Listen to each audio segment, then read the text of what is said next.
है। वे शायद परिवार रिश्तों का महत्व देता हो या उन्हें इन सब चीजों का जरूरत ही ना हो, पर बहुत कुछ ऐसा भी हो सकता है जो हमारी कल्पना से परे हो। ऐसा होना तो संभव नहीं है, पर क्या होगा अगर हम में से कोई एक इंसान यूनिवर्स के बीच में जा करके और सारे यूनिवर्स को एक साथ देखना चाहे तो क्या वो देख पाएंगे?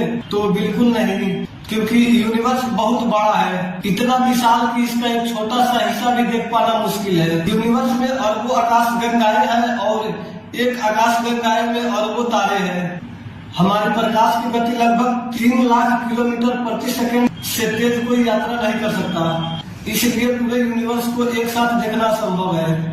अगर इंसान किसी तकनीकी का इस्तेमाल करके देखना चाहे तो भी नहीं देख सकता, क्योंकि इंसान की आंखें सीमित है और यहाँ तक कि सबसे उन्नत दूरबीन भी यूनिवर्स के सारे हिस्से को नहीं दिखा सकता। यूनिवर्स इतना बड़ा है कि इंसान का एक पूरा जीवन भी समय काफी नहीं है, इसलिए यूनिवर्स में इंसान घूम सकता है और बहुत कुछ देख सकता है, पर सारे यूनिवर्स को देख पाना मुश्किल है। जैसे ब्लैक होल, टाइम ट्रेवल और मल्टीवर्स।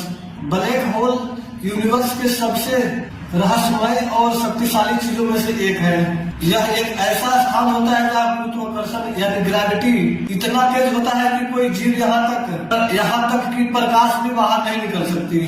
और ब्लैक होल तब बनता है जब एक बहुत बड़ा तारा जीवन के अंत में फट जाता है और इनका केंद्र सिकुड़कर बहुत घना और भारी बन जाता है। इसके अंदर जो सिंगुलैरिटी होती है वह स्थान और समय दोनों मोड़ सकती है। अगर कोई चीज इसमें जाती है तो वो पूरे तरह से खींची चली जाती है और कभी वापस नहीं आती है। और टाइम ट्रेवल का मतलब होता है समय में आगे या पीछे की यात्रा करना।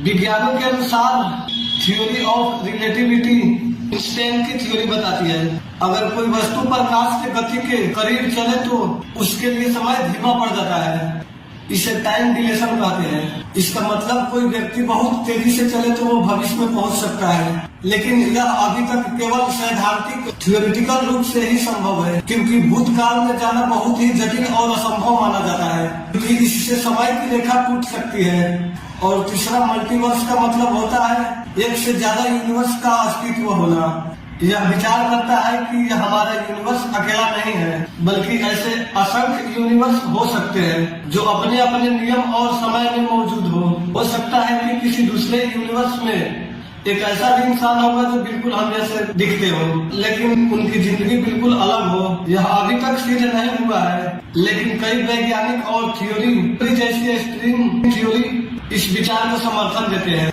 और वैज्ञानिकों के अनुसार यूनिवर्स की शुरुआत 13.8 अरब पहले एक बिग बैंग नामक घटना से हुई थी। यह एक विशाल विस्फोट जैसा था जिससे समय और स्थान की शुरुआत हुई। यह इतना बड़ा है कि हम उसकी पूरी सीमा नहीं जान सकते। यूनिवर्स लगातार फैल रहा है। अब तक हम 2 ट्रिलियन आकाश गंगाएं का अंदाजा लगा पाए हैं और हम पृथ्वी पे रहते हैं और पृथ्वी सूर्य का चक्कर लगाती है। जैसे सूर्य हमारी आकाश गंगा है और ये मिल्की वे का एक तारा है। मिल्की वे में लगभग 100 अरब तारे हैं। यूनिवर्स के बारे में भी बहुत कुछ रहस्यमय है, जैसे डार्क मैटर, ये दिखता नहीं पर है। दूसरा डार्क एनर्जी जो यूनिवर्स को फैलाता है। तीसरा मल्टीवर्स थ्योरी, क्या यही एक यूनिवर्स है या और भी है? अगर थोड़ा ध्यान मल्टीवर्स थ्योरी पे दिया है तो मल्टीवर्स क्या है? तो मल्टीवर्स का मतलब होता है मल्टी यानी अनेक, तो मल्टी प्लस यूनिवर्स मतलब अनेक यूनिवर्स यानी अनेक यूनिवर्स का समूह। इस विचार के अनुसार हमारा यूनिवर्स एक बुलबुला है और ऐसे अरबों बुलबुले हो सकते हैं, हर एक में एक अलग यूनिवर्स। वीडियो के बैकग्राउंड में आप देख सकते हो। मल्टीवर्स का विचार कुछ वैज्ञानिक सिद्धांतों से जुड़ा हुआ है। बिग बैंग के बाद यूनिवर्स बहुत तेजी से फैला है, कुछ खास जगहों पर अलग अलग हुआ होगा जिससे अलग अलग यूनिवर्स बन गए होंगे। क्वांटम सिद्धांत यह कहता है कि हर निर्णय एक नई संभावना पैदा करता है।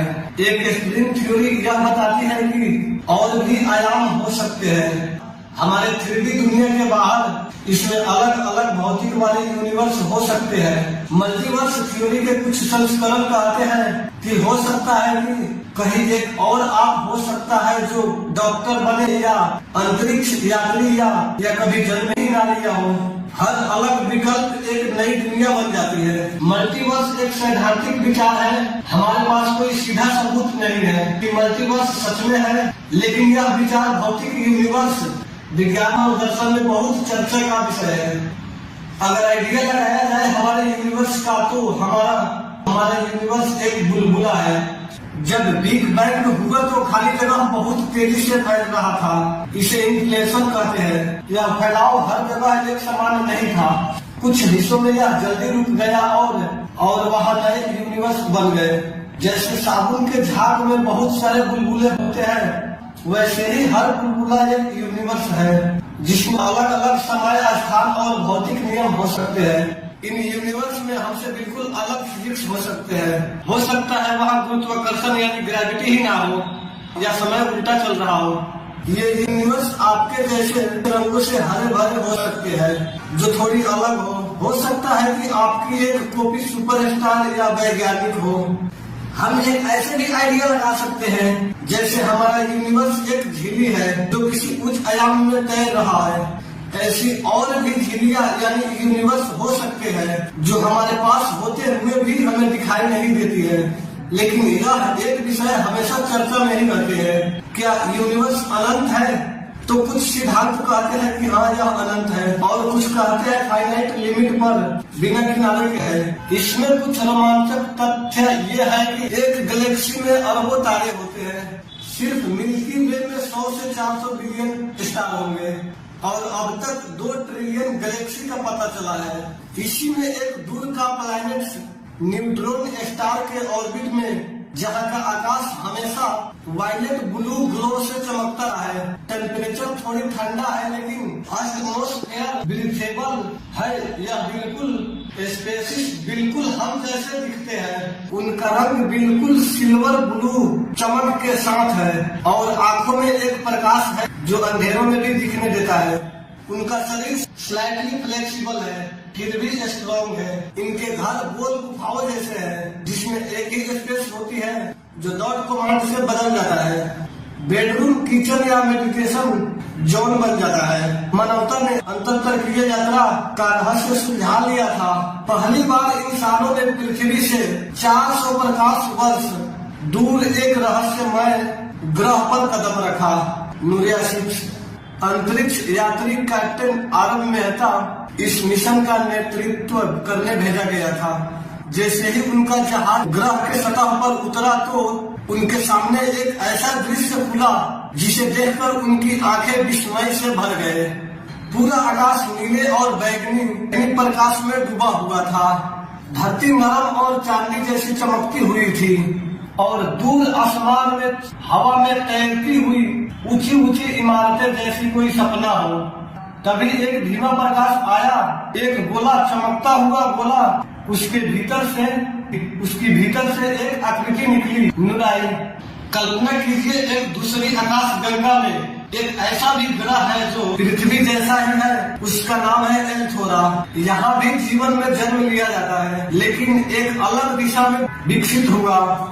वहाँ के लोग जिन्हें एलियन कहा जाता है, यह दिखने में हमारी तरह ही है। 2 हाथ, 2 पैर, 2 आँखें, परंतु उनकी त्वचा हल्का नीले रंग का है। आँखों में हल्की चमक है। एलियन लोग विशाल चमकदार शहरों में रहते हैं जो प्रकृति के साथ पूरी तरह संतुलन में बने हैं। उनकी इमारतें वृक्षों और पत्थरों से नहीं, बल्कि जीवित जैविक पदार्थों से बनी हुई होती है, जो समय के साथ बदलती और खुद को मरम्मत करती रहती है। उनकी ऊर्जा प्रणाली बिल्कुल स्वच्छ है। वे सौर, चंद्र और वायुमंडलीय ऊर्जा का उपयोग करते हैं।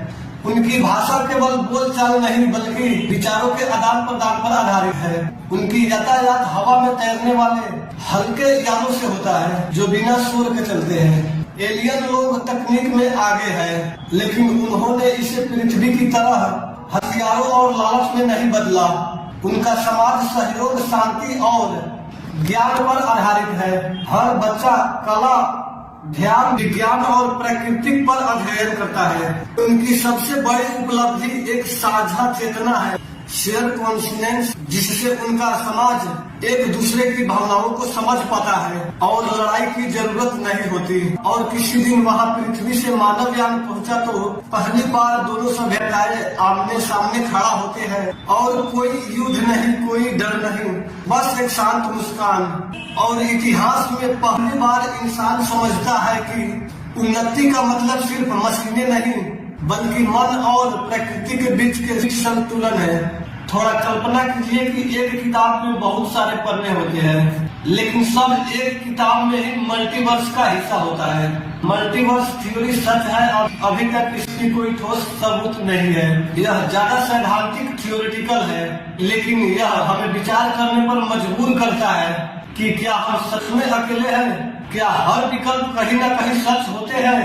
क्या समय और स्थान से परे कुछ और भी है? आप कमेंट में बता देना। मिलते हैं अगले वीडियो में एक अलग टॉपिक के साथ।